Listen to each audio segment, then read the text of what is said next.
ভোরবেলা 5টায় রওনা দিচ্ছি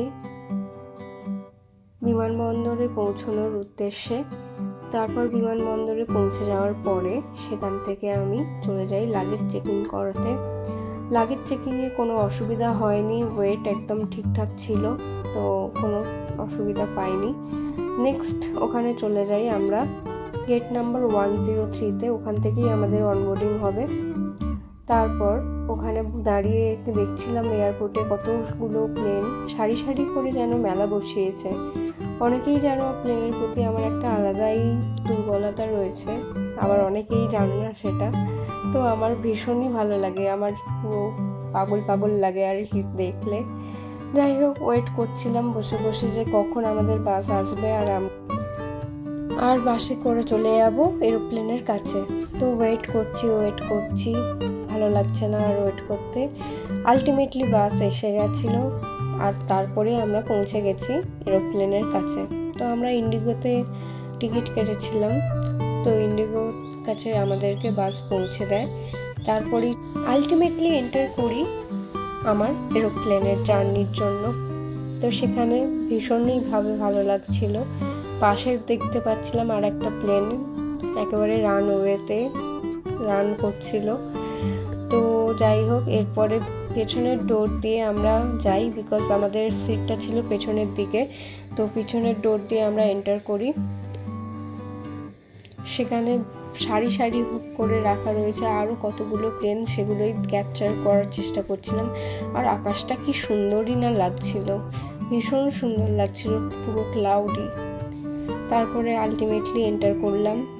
সেখানে আমাদেরকে বিমান সেবিকা ওয়েলকাম জানায় অ্যান্ড আমাদের প্লেন স্টার্ট করে তার উড়ান দেওয়ার জন্য।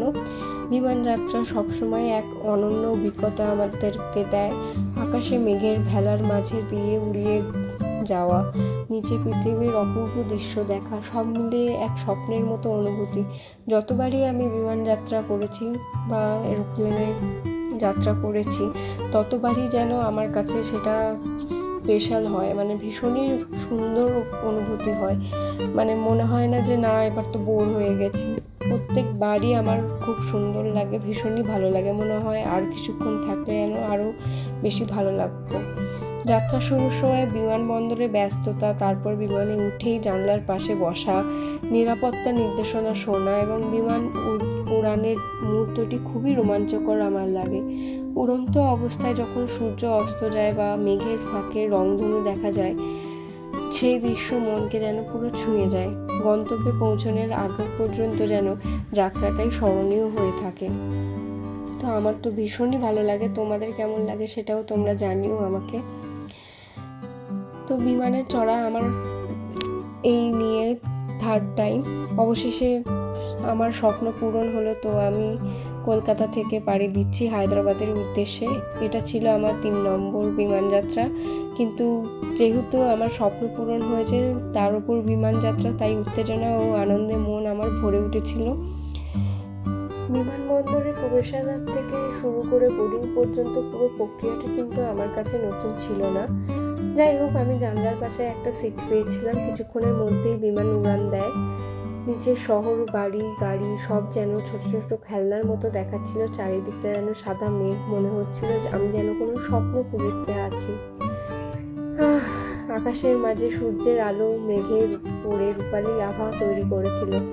মাঝে মাঝে মেঘের ফাঁকে পাহাড়, নদী বা শহরের টুকরো টুকরো দৃশ্য দেখা যাচ্ছিল। বিমানের ভিতরের পরিবেশটাও ছিল আরামদায়ক। হালকা খাবার আমাদেরকে দেওয়া হয়েছিল আর সফট মিউজিক যেন পুরো যাত্রাকে আরও শান্তিময় করে তুলেছিল। 2 ঘন্টার পুরো যাত্রার শেষে আমরা পৌঁছে যাই হায়দ্রাবাদে। সেখানে ওয়েট করছিলাম কখন আমাদের লাগেজ আসবে আর আমরা পাড়ি দেব আমার গন্তব্যের উদ্দেশ্যে। এই প্রিয় 2 ঘন্টার যাত্রার শেষে যখন পৌঁছে যাই, বিমানের দরজা খুলে বাইরে আসার সময় আমার মনে হচ্ছিল এই যাত্রাটা যেন আরও কিছুক্ষণ স্থায়ী হতো, তাহলে যেন আরও বেশ ভালো লাগতো। এটা সত্যিই ছিল একটা চমৎকার আর স্মরণীয় অভিজ্ঞতা, যা আমার সারা জীবন মনে থাকে।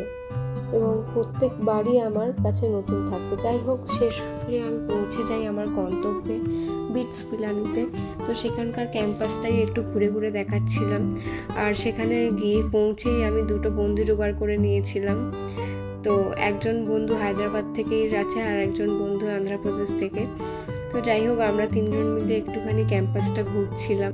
ভীষণ সুন্দর করে সাজানো এই ক্যাম্পাসটা, চারপাশে ফুলে মোড়া আর গাছপালায় ঘেরা, এত সুন্দর লাগছিল কি বলবো। তার উপর এখানকার ওয়েদার একদম প্লেজেন্ট ওয়েদার, একদম না কোনো গরম নেই, ভীষণই সুন্দর ঠান্ডা হাওয়া দিচ্ছিল। যাই হোক, আপনারা সকলে ভালো থাকবেন, সকলকে ভালো রাখবেন। ফিরে আসবো নেক্সট কোনো ব্লগ নিয়ে। Till then, by.